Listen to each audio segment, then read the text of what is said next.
Hi everybody, I have a new layout for you today for Wild Whisper. I'm going to be working with Pam Bray's Carefree collection, including this gorgeous stamp set, and I have lots of fussy cut florals to play with.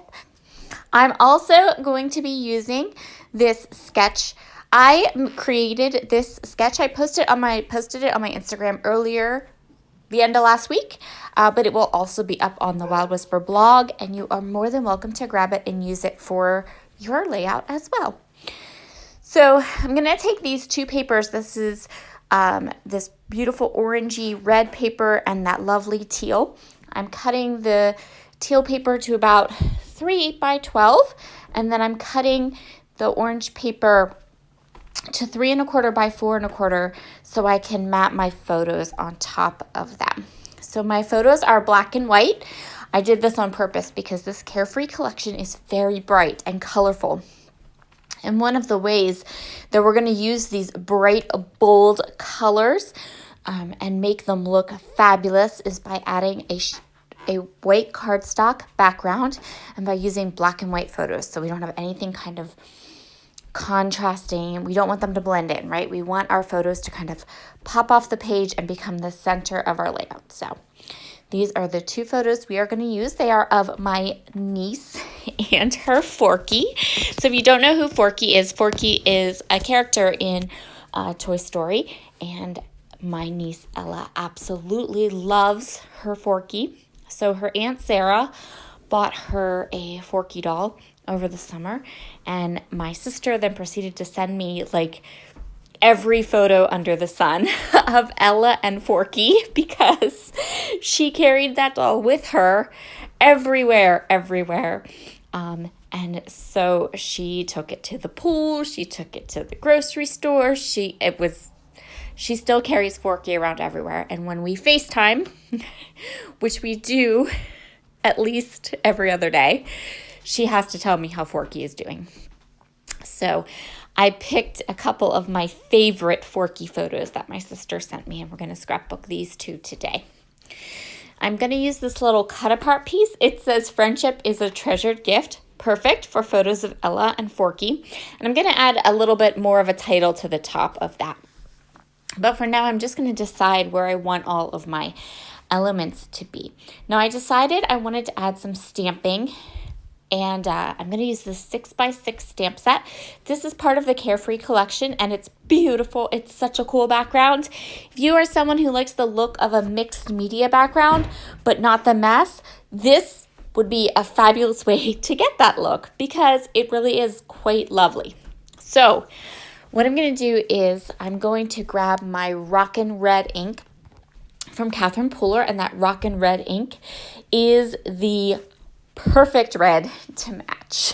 I was a little nervous, I gotta tell you, but I pulled all my reds out and went searching, and this beautiful Catherine Pooler ink is the perfect red to match these photos and the elements on this page.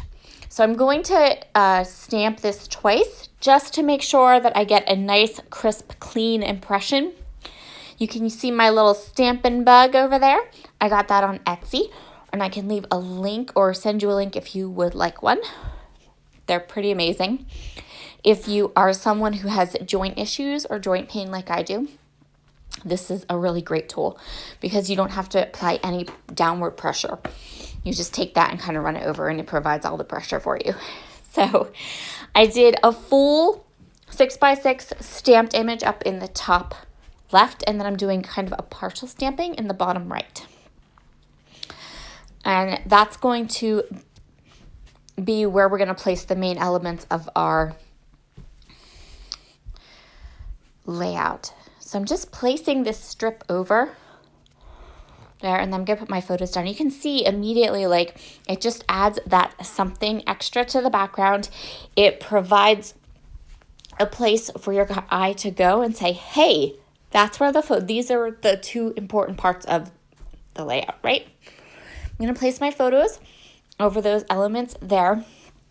And then I'm going to use these stickers from Chamel. So these are from the Field Trip collection, and they are a perfect red match. I am so excited that I was able to find stash to match this red color. I was like, yes.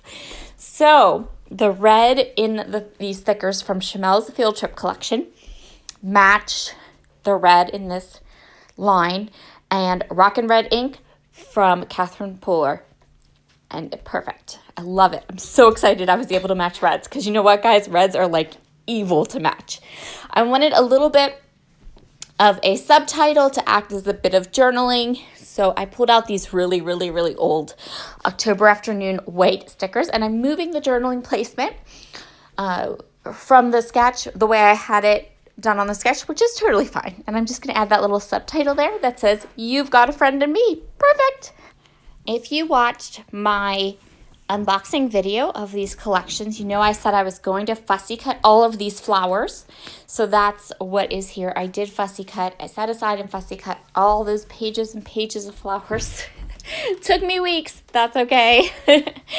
Now they're done, and I have gorgeous embellishments that I can use to really make those florals stand out, but still not make my layouts too busy or too bright and colorful.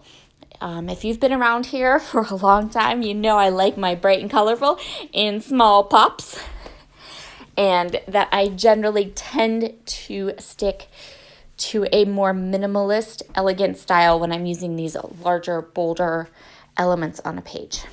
So I am going through all of these fussy cut flowers that I've set aside. I'm adding them to 3 major kind of areas of my layout. So we have the photos, and then we also have down around that title. I have some oranges, which are perfect because I matted my photos in orange. I have some of those bright red blooms, and then some of the greens, because there is some green in that teal. It's like it's almost like a mixed media background or watercolor background. So I pulled more than I'm going to use, which is totally fine. So I got about here, and I'm like, okay, everything looks filled in. Everything looks really nice. Now I just have to go ahead and kind of stick it all down, which is what I did. I did add some foam tape to a couple of pieces, and I have this little kind of offcut to cut, but I'm not going to waste it. You never waste fussy cut flowers because you fussy cut them, right? So I'm going to add that little piece that I cut off up here on the top, which is going to just kind of complete my layout. So here are all of the beautiful close-ups. Thank you so much for joining me today. If you haven't grabbed this collection yet, you can grab it over at the Wild Whisper shop. You can use my code DTSARA to grab some for yourself. And I hope that you have a fabulous, fabulous Monday. I'll see you all again tomorrow for Paper Person Playtime. Bye.